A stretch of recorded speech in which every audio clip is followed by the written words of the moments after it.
அனைவருக்கும் வணக்கம். இந்த வீடியோல நம்ம ஒரு ஜாப் நோட்டிஃபிகேஷன் தான் நம்ம வந்து பார்க்க போறோம். எந்த கம்பெனி அப்படின்னு பார்த்தோம்னா, எஸ்ஜேவிஎன் லிமிடெட்ல வந்து பார்த்தீங்கன்னா, கவர்ன்மென்ட் கம்பெனில வந்து ஜாப் வேக்கன்சி வந்து அனௌன்ஸ் பண்ணியிருக்காங்க. இந்த ஜாப் பத்தின ஃபுல் டீட்டெயில்ஸ் நம்ம பார்க்கணும் அப்படின்னா, இந்த வெப்சைட்க்கு நம்ம வரணும். இந்த வெப்சைட்டோட லிங்க்க நான் வந்து வீடியோக்கு கீழ டிஸ்கிரிப்ஷன்ல குடுக்குறேன். நீங்க கிளிக் பண்ணி உள்ள வரலாம். உள்ள வந்ததுக்கு பின்னாடி பார்த்தீங்கன்னா, கீழ இந்த இடத்துல வந்து பார்த்தீங்கன்னா, உங்களுக்கு வந்துட்டு கேரியர் அப்படின்ற ஒரு ஆப்ஷன் இருக்கும்.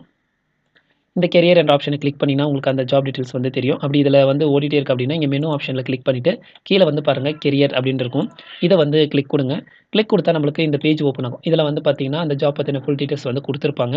ஸோ இதில வந்து பார்த்தீங்கன்னா, அவங்க வந்து இந்த அட்வர்டைஸ்மென்ட் இந்த ஜாப்க்கான அட்வர்டைஸ்மென்ட் விட்ட டேட் வந்து பார்த்தீங்கன்னா, 22/4/2025 அன்னைக்கு விட்டுருக்காங்க. இதுக்கான லாஸ்ட் டேட் வந்து பார்த்தீங்கன்னா, 18ஆம் தேதி மே மாசம் 2025 அன்னைக்கு வந்து லாஸ்ட் டேட்டா வந்து குடுத்துருக்காங்க. நீங்க இந்த ஜாப்க்கு வந்து அப்ளை பண்ற டேட் வந்து பார்த்தீங்கன்னா, 28ஆம் தேதி ஏப்ரல் மாசத்துலேருந்து நீங்க வந்து காலையில 10 மணிலேருந்து இந்த ஜாப்க்கு வந்து அப்ளை பண்ணலாம் அப்டின்னும் குடுத்துருக்காங்க. ஸோ மே மாசம் 18ஆம் தேதி வரைக்கும் டைம் குடுக்குறாங்க. ஸோ 28ஆம் தேதிலேருந்து 18ஆம் தேதி வரைக்கும் டைம் குடுக்குறாங்க. அப்ளை பண்றவங்க அப்ளை பண்ணலாம். இப்போ வந்து ஜாப் பத்தின ஃபுல் டீட்டெயில்ஸ் நம்ம வந்து பார்க்கலாம். அதுக்கு நீங்க வந்து பார்த்தீங்கன்னா, வியூ ஜாப் டீட்டெயில்ஸ் அப்டின்றத நீங்க வந்து கிளிக் குடுக்கணும். கிளிக் குடுத்தீங்கன்னா, உங்களுக்கு இந்த மாரி பிடிஎஃப்ல உங்களுக்கு வந்து இந்த பேஜ் வந்து ஓப்பன் ஆகும். இதில வந்து பார்த்தீங்கன்னா, ஜாப் பத்தின ஃபுல் டீட்டெயில்ஸ் வந்து குடுத்திருப்பாங்க. ஸோ என்ன ஜாப் அப்படின்னு பார்த்தோம்னா, எக்ஸிக்யூட்டிவ் ட்ரெய்னி அப்படின்ற ஒரு போஸ்டிங் தான் ஒண்ணு அனௌன்ஸ் பண்ணியிருக்காங்க. ஸோ இதுக்கான சேலரி அப்படின்னு பார்த்தோம்னா, ரூ. 50,000லேருந்து ரூ. 1,60,000 வரைக்கும் வந்து சேலரி வந்து குடுக்குறாங்க. அதுக்கப்புறம் பார்த்தீங்கன்னா, உங்களுக்கான 1 இயர் ட்ரெய்னிங் வந்து குடுப்பாங்க. 1 இயர் ட்ரெய்னிங் முடிச்சதுக்கப்புறம் வந்து பார்த்தீங்கன்னா, உங்கள வந்து இன்ஜினியரா இல்ல வந்து ஆஃபீசரா வந்து புரமோட் பண்ணுவாங்க. அப்படி புரமோட் பண்ணும்போது வந்து பார்த்தீங்கன்னா, உங்களுக்கு வந்து 3% வந்து உங்களுக்கு வந்து சேலரி வந்து இன்கிரிமென்ட் ஆகும் அப்படின்றத அவங்க வந்து போட்டிருக்காங்க. அடுத்ததா வந்து பார்த்தீங்கன்னா, என்னென்ன போஸ்டிங்கில எவ்வளோ வேக்கன்சி இருக்கு அப்படின்றத அவங்க குடுத்துருக்காங்க. அத பார்க்கலாம் இப்போ. ஃபர்ஸ்ட்டு வந்து பார்த்தீங்கன்னா, சிவில்ஸ்ல வந்து பார்த்தீங்கன்னா, மொத்தம் 30 வேக்கன்சி இருக்கு. அதுக்கு வந்து கல்வி தகுதி வந்து பார்த்தீங்கன்னா, நீங்க வந்து சிவில் இன்ஜினியரிங் முடிச்சிருக்கணும் அப்படின்னு போட்டிருக்காங்க. ஸோ எந்தெந்த கேட்டகரிக்கு வந்துட்டு எவ்வளோ வேக்கன்சி அப்படின்றதையும் குடுத்துருக்காங்க பார்த்துக்கங்க. அதுக்கப்புறம் பார்த்தீங்கன்னா, எலக்ட்ரிக்கல்ல வந்து பார்த்தீங்கன்னா, அடுத்தது எலக்ட்ரிக்கல் டிபார்ட்மெண்ட்ல வந்து பார்த்தீங்கன்னா, 15 வேக்கன்சி இருக்கு. இதில வந்து பார்த்தீங்கன்னா, நீங்க வந்து என்ன கம்ப்ளீட் பண்ணியிருக்கணும் அப்படின்னு பார்த்தீங்கன்னா, எலக்ட்ரிக்கல் அண்ட் எலக்ட்ரானிக்ஸ் இன்ஜினியரிங் வந்து நீங்க வந்து முடிச்சிருக்கணும் அப்படின்னு போட்டிருக்காங்க. அடுத்தது வந்து பார்த்தீங்கன்னா, மெக்கானிக்கல் டிபார்ட்மெண்ட்ல நீங்க வந்து மெக்கானிக்கல் இன்ஜினியரிங் முடிச்சிருக்கணும். இதுக்கு வேக்கன்சி வந்து பார்த்தீங்கன்னா, 15 வேக்கன்சி இருக்கு. அடுத்தது வந்து பார்த்தீங்கன்னா, ஹியூமன் ரிசோர்ஸ் இதில வந்து பார்த்தீங்கன்னா, நீங்க வந்து 2 வருஷம் எம்பிஏ வந்து முடிச்சிருக்கணும் அப்படின்னு போட்டிருக்காங்க. அப்படி இல்லன்னா, போஸ்ட் கிராஜுவேட் டிப்ளமோ படிச்சிருக்கணும் அப்படின்றதையும் போட்டிருக்காங்க. இதுக்கான வேக்கன்சி வந்து பார்த்தீங்கன்னா, மொத்தம் 7 வேக்கன்சி இருக்கு. அடுத்தது வந்து பார்த்தீங்கன்னா, என்வைரன்மென்ட்ல வந்து பார்த்தீங்கன்னா மொத்தம் 7 வேக்கன்சி இருக்கு. இதுக்கு வந்து என்ன கல்வி தகுதி கேட்டிருக்காங்கன்னா, என்விரான்மென்டல் இன்ஜினியரிங் நீங்க படிச்சிருக்கணும். அப்படி இல்லன்னா 2 years post graduate degree in என்விரான்மென்டல்ல நீங்க வந்து முடிச்சிருக்கணும் அப்படின்னு போட்டிருக்காங்க. அடுத்தது வந்து பார்த்தீங்கன்னா, ஜூவாலஜி இதுக்கு வந்து கல்வி தகுதி வந்து பார்த்தீங்கன்னா, எம்எஸ்சி, எம்டெக் இதில வந்து நீங்க வந்து படிச்சிருக்கணும். இதுக்கான வேக்கன்சி வந்து பார்த்தீங்கன்னா, 7 வேக்கன்சி குடுத்துருக்காங்க. அடுத்தது வந்து பார்த்தீங்கன்னா, இன்ஃபர்மேஷன் டெக்னாலஜி இதில வந்து பார்த்தீங்கன்னா, நீங்க வந்து இன்ஜினியரிங் அதாவது கம்ப்யூட்டர் சயன்ஸ் இன்ஜினியரிங் முடிச்சிருக்கணும். அப்படி இல்லன்னா பார்த்தீங்கன்னா, இன்ஃபர்மேஷன் டெக்னாலஜி இன்ஜினியரிங் முடிச்சிருக்கணும் அப்படின்னு போட்டிருக்காங்க. இதுக்கான வேக்கன்சி வந்து பார்த்தீங்கன்னா, மொத்தம் 6 வேக்கன்சி இருக்கு. அடுத்தது வந்து பார்த்தீங்கன்னா, ஃபைனான்ஸ்ல வந்து பார்த்தீங்கன்னா, சிஏ, ஐசிடபிள்யூ, சிஎம்ஏ இது வந்து நீங்க வந்து படிச்சிருக்கணும். அப்படி இல்லன்னா 2 வருஷம் எம்பிஏ கோர்ஸ் வந்து நீங்க வந்து ஃபைனான்ஸ்ல வந்து முடிச்சிருக்கணும் அப்படின்னு போட்டிருக்காங்க. இதுக்கான வேக்கன்சி வந்து பார்த்தீங்கன்னா, மொத்தம் 20 வேக்கன்சி இருக்கு. அடுத்தது வந்து பார்த்தீங்கன்னா, லா வந்து கேட்டிருக்காங்க. டிபார்ட்மெண்ட்ல வந்து பார்த்தீங்கன்னா, மொத்தம் 7 வேக்கன்சி இருக்கு. அவங்க வந்து பார்த்தீங்கன்னா, கிராஜுவேட் டிகிரி அதாவது டிகிரி வந்து லால முடிச்சிருக்கணும். 3 வருஷம் கோர்ஸ் வந்து முடிச்சிருக்கணும் இன் எல்எல்பில. அப்படி இல்லன்னா 5 வருஷம் வந்து இன்டகிரேட்டட் கோர்ஸஸ் வந்து நீங்க வந்து முடிச்சிருக்கணும் அப்படின்னு போட்டிருக்காங்க. டோட்டலா வந்து பார்த்தீங்கன்னா, 114 வேக்கன்சி இருக்கு. ஸோ அப்ளை பண்றவங்க அப்ளை பண்ணுங்க. எவ்வளோ ஸ்கோர் இருந்தா இந்த ஜாப்க்கு அப்ளை பண்ணலாம் அப்படின்றத குடுத்துருக்காங்க. எஸ்சி, எஸ்டி, பிடபிள்யூ கேட்டகரிக்கு வந்துட்டு 50% மார்க் வந்து இருந்தா போதும் அப்படின்னு போட்டிருக்காங்க.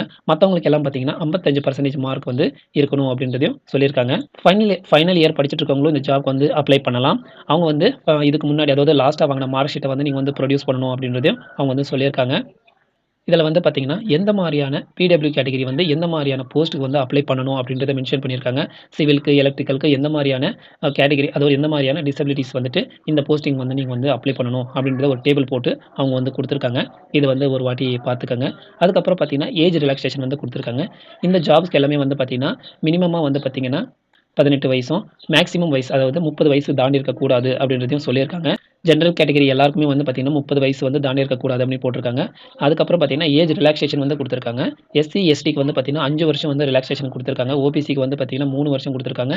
ஓபிசில வந்து நான் கிரீமி லேயரா இருக்கணும். அவங்களுக்கு மாத்திரம் தான் வந்து 3 வருஷம் குடுத்துருக்காங்க. அடுத்தது வந்து பார்த்தீங்கன்னா, பிடபிள்யூ கேட்டகரிக்கு வந்து பார்த்தீங்கன்னா, அன்ரிசர்வ்ட் கேட்டகரிக்கும், இடபிள்யூஎஸ்க்கு வந்து பார்த்தீங்கன்னா 10 வருஷம் குடுத்துருக்காங்க. இது வந்து பார்த்தீங்கன்னா, பிடபிள்யூ கேட்டகரியில வந்து ஓபிசியா இருந்தாங்கன்னா, அதுவும் நான் கிரீமி லேயரா இருக்கணும். அவங்களுக்கு வந்து 13 வருஷமும், அதுக்கப்புறம் பார்த்தீங்கன்னா, பிடபிள்யூடில எஸ்சி அண்ட் எஸ்டியா இருந்தீங்கன்னா, அவங்களுக்கு வந்து 15 வருஷமும் ஏஜ் ரிலாக்சேஷன் வந்து குடுக்குறாங்க. இது வந்து பார்த்துக்கங்க. இதுவே வந்து பார்த்தீங்கன்னா, ஜம்மு அண்ட் காஷ்மீர் அந்த கேண்டிடேட்ஸ்க்கு வந்து பார்த்தீங்கன்னா, 5 வருஷம் ஏஜ் ரிலாக்சேஷன் வந்து குடுக்குறாங்க.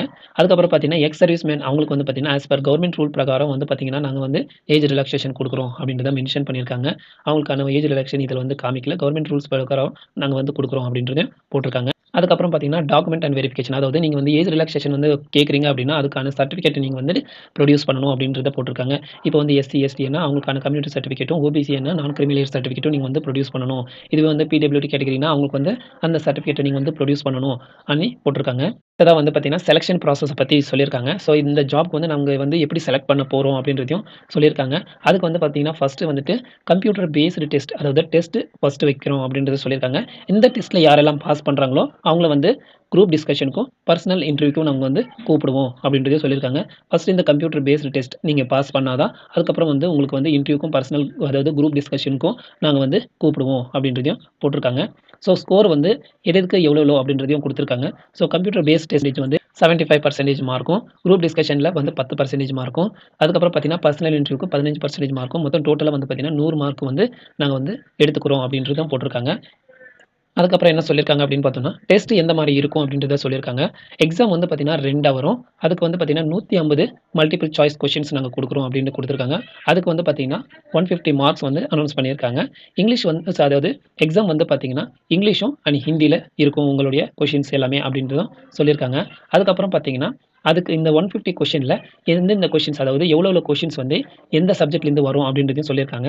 1லேருந்து 120 கொஸ்டின்ஸ் வந்து பார்த்தீங்கன்னா, நீங்க ரிலேட்டடான சப்ஜெக்ட்ஸ்லேருந்து வரும் அப்படின்றத போட்டிருக்காங்க.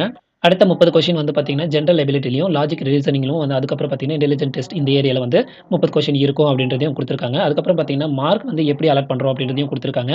ஸோ ஒவ்வொரு கரெக்ட்டான மார்க்குக்கும் ஒரு மார்க் இருக்கும். அதே மாரி பார்த்தீங்கன்னா, நீங்க வந்து ராங்கா ஆன்ஸர் பண்ணா அதுக்கு வந்து நெகட்டிவ் மார்க்ஸ் இல்ல அப்படின்றதையும் அவங்க வந்து சொல்லியிருக்காங்க. இந்த டெஸ்ட்ல வந்து பார்த்தீங்கன்னா, நீங்க வந்து 50% மார்க் நீங்க வாங்கியிருக்கணும். அதாவது 75 மார்க் நீங்கயாவது வாங்கியிருக்கணும். அது யாருக்கு அப்படின்னு பார்த்தீங்கன்னா, அன்ரிசர்வ்டும் இடபிள்யூ கேட்டகரிக்கு வந்துட்டு 75 மார்க் நீங்க மினிமமா வாங்கியிருக்கணும் அப்படின்னு போட்டிருக்காங்க. அதுக்கப்புறம் பார்த்தீங்கன்னா, எஸ்சி, எஸ்டி, பிடபிள்யூடி, ஓபிசி, நான் கிரிமினல் இவங்களுக்கெல்லாம் பார்த்தீங்கன்னா, 40% மார்க் அதாவது நீங்க 60 மார்க்காவது நீங்க வாங்கியிருக்கணும் அப்படின்றதையும் அவங்க வந்து சொல்லியிருக்காங்க. ஸோ இந்த ஃபர்ஸ்ட் டெஸ்ட்ல பாஸ் ஆனவங்க மாத்திரம் தான் நாங்க வந்து நெக்ஸ்ட் வந்து குரூப் டிஸ்கஷனுக்கும், பர்சனல் இன்டர்வியூக்கும் நாங்க வந்து கூப்பிடுவோம் அப்படின்றதையும் சொல்லியிருக்காங்க. ஸோ இந்த டெஸ்ட் சென்டர்ஸ் வந்து எங்கெங்க இருக்கு அப்படின்றத பார்த்துக்கலாம். நியூ டெல்லிலயும், அதுக்கப்புறம் பார்த்தீங்கன்னா, சண்டிகர்ல, இட்டாநகர், அருணாச்சல் பிரதேஷ், அதுக்கப்புறம் பார்த்தீங்கன்னா, டார்டன்ல இருக்கு. ஸோ அட்டெண்ட் பண்றவங்க இதுல போய் நீங்க வந்து அட்டெண்ட் பண்ணணும். அதுக்கப்புறம் பார்த்தீங்கன்னா, இமாச்சல் பிரதேஷ்ல வந்து சிம்லா, மண்டி, பிஸ்லாபூர், சோலன், அதுக்கப்புறம் பார்த்தீங்கன்னா, கங்ரா இதுல இந்த இடத்துலலாம் இருக்கு அப்படின்றதையும் அவங்க வந்து மென்ஷன் பண்ணியிருக்காங்க. அதுக்கப்புறம் பார்த்தீங்கன்னா, அக்ரீமெண்ட் வந்து சொல்லியிருக்காங்க. ஸோ அதாவது 3 வருஷம் அக்ரீமெண்ட் இருக்கும். உங்களுக்கு வந்துட்டு அதுக்கான சேலரி வந்து பார்த்தீங்கன்னா, ரூ. 10,00,000 வந்து அக்ரீமெண்ட் போடப்படும் அப்படின்றத சொல்லியிருக்காங்க. அதுக்கப்புறம் பார்த்தீங்கன்னா, இது வந்து பார்த்தீங்கன்னா, ஜெனரல் கேட்டகரிக்கும், ஓபிசி கேட்டகரிக்கும் சொல்லியிருக்காங்க. இதுவே வந்து பார்த்தீங்கன்னா, எஸ்சி, எஸ்டி, பிடபிள்யூடி கேட்டகரிக்கு வந்து பார்த்தீங்கன்னா, ரூ. 7,50,000 வந்து பாண்ட் வந்து போட போறோம். அக்ரீமெண்ட் பாண்ட் அப்படின்றதையும் அவங்க வந்து சொல்லியிருக்காங்க. இதுக்கு வந்து எப்படி அப்ளை பண்ணணும் அப்படின்றதையும் குடுத்துருக்காங்க. நீங்க வந்து இந்த வெப்சைட்ல தான் நீங்க வந்து அப்ளை பண்ணணும்.